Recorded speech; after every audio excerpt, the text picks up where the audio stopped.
Pois vamos em 18 de setembro. E se tu tiver vontade, por exemplo, de construir uma casa, tu faz assim. Chama, por exemplo, construção de casas. Quem faz casas? Um médico veterinário. Chama um médico veterinário. Aí o cavalo está meio doente, ou o cachorro tá meio amolado, aí tu chama um arquiteto. E assim tu vai. Né? Se tu precisa fazer um cálculo estrutural, aí tu chama um artista plástico. É assim que a vida funciona? Não. No mundo real, no mundo das pessoas, no mundo daqueles que resolvem problemas, nós chamamos para fazer uma casa um arquiteto, para cuidar do cachorro um veterinário, para dor de estômago um médico. E assim vai. A política é diferente. Max Weber já estudou isso lá no começo dos anos 1900 e identificou uma transição que houve ali a partir de 1890, por ali, um pouco antes, a representação política sendo transitada dos titulares do poder para os seus representantes, para os seus lugares tenentes. É assim que nascem as burocracias partidárias. As burocracias partidárias, elas começam a acontecer quando os donos do poder, os titulares do poder, não confundam donos do poder com o livro do Faur. Donos do poder são aqueles que têm a capacidade, a prerrogativa, a potestatividade de gerar decisão e mando. No final dos 1800, até o final dos 1800, o poder era exercido diretamente pelos donos do poder, pelos proprietários, fundamentalmente, pelos donos dos exércitos. A partir dali, por determinados arranjos que se faz na política e necessidades pragmáticas da política, estes donos de poder passam a se representar. Eles não se apresentam mais, não, eles se representam. Ou seja, por intermédio de determinadas pessoas, eles passam a exercer o poder político a partir dos mecanismos institucionais que vão construindo.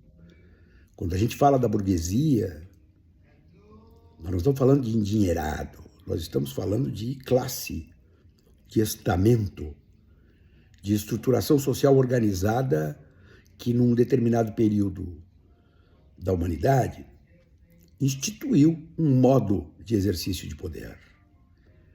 Os burgueses, aqueles que viviam nos burgos, no entorno dos castelos, e que a partir da Idade Média, do mundo feudal, vão se autonomizando e gerando pactos políticos com a burguesia, da burguesia com a nobreza, estes burgueses constroem o Estado que nós conhecemos hoje, o Estado moderno, o Estado burguês, o Estado liberal burguês. Max Weber estuda isso, Alexis de Tocqueville também estuda isso quando estuda a democracia nos Estados Unidos da América. O problema é que a política ela vai transitando, ela vai andando. Ela vinha se realizando por intermédio desses representantes, as burocracias partidárias.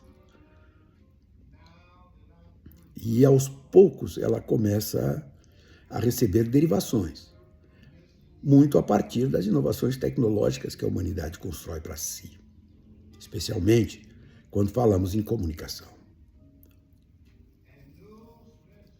A política, num dado momento, falando das nossas existências, das nossas experiências vividas, ela é assumida por publicitários.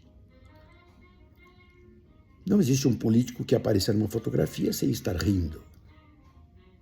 Rindo de quê? Ele está apresentando um caminhão de problemas, mas está rindo. Rindo de quê? Porque ele é um sabonete posto à venda. Assim pensam os publicitários. A política é um produto, se transformou num produto. E ao se transformar num produto, ela perde os seus padrões, as suas categorias, os seus fundamentos, para os fundamentos da publicidade, do marketing, da venda. E aí eles dizem que qualquer produto é vendável. E é. Até que se chega a um ponto onde o produto não só é vendável, mas como o produto passa a ser um elemento que nós escolhemos qual será o momento em que ele será necessário para aquela sociedade. Então nós passamos a criar produtos e a gerar necessidades na sociedade. E o marketing político assume uma proeminência na construção do poder que é gigantesco, gigantesco. O marketing político fez Collor de Mello, por exemplo. O exemplo mais acabado no Brasil de como o marketing é capaz de produzir um troço podre com um invólucro bonitinho, consumível e, portanto, elegível. E eleito foi. Depois foi corrido, né? Porque ele era o que ele era. O invólucro não foi capaz de anular a substância, a podridão veio toda. Notem, falo tudo isso porque chegamos num mundo agora onde a política ela é feita por influencers. O que é o influencers? O coach. O mundo das redes sociais, da instantaneidade, daquela informação que dura não mais do que o tempo que nos permite trocar para outra informação e que nos permite, a partir de crenças, encontrar em determinadas pessoas as razões das nossas existências, os influencers, passam a ditar a política, passam a construir a política. E isso, o exemplo mais acabado está na eleição de Bolsonaro. Digam o que quiserem dizer. Os caras são mestres na manipulação das redes, no uso das redes. Carlos Bolsonaro, aquele tantã louco, aquele cara que tu olha para ele, tem que tirar o chapéu. Ele construiu, a partir do manuseio dessa instrumentação, Bolsonaro e esta quase que hegemonia da extrema-direita na manipulação, no uso desse instrumento chamado redes sociais. Isso é uma verdade. Marçal, vigarista, podre, mas não dá para dizer que o cara não seja capaz, competente naquilo que faz, pro mal, mas faz. Tá aí. Quando entra na disputa política em São Paulo, muda a disputa política em São Paulo. Por quê? Porque a representação política se transferiu de novo. Notem, as categorias da política, regada por um processo que constrói o que a sociedade quer, que dá a necessidade, as necessidades que a sociedade quer satisfazer. O que é uma necessidade? A necessidade é aquilo que falta. O que supre o que falta é o necessário, é o bastante. E assim as pautas morais, o me engana que eu gosto, a desconstituição dos afazeres mundanos, cotidianos e reais, cederam a pautas de costumes. O comunismo tem que ser extirpado. As nossas famílias têm que ser protegidas. Quem faz isso? Os influencers. E assim, certa esquerda vai sucumbindo, porque não conseguiu se dar conta que a política do século XXI não é mais a política do século XIX. Luta de classes, desculpem, gente, quando acontecem é quando dá briga na sala de aula. Nós precisamos ser contemporâneos ao nosso tempo. Vejam, eu vou dar só um exemplo. A eleição em Porto Alegre. Depois voltamos a falar sobre isso.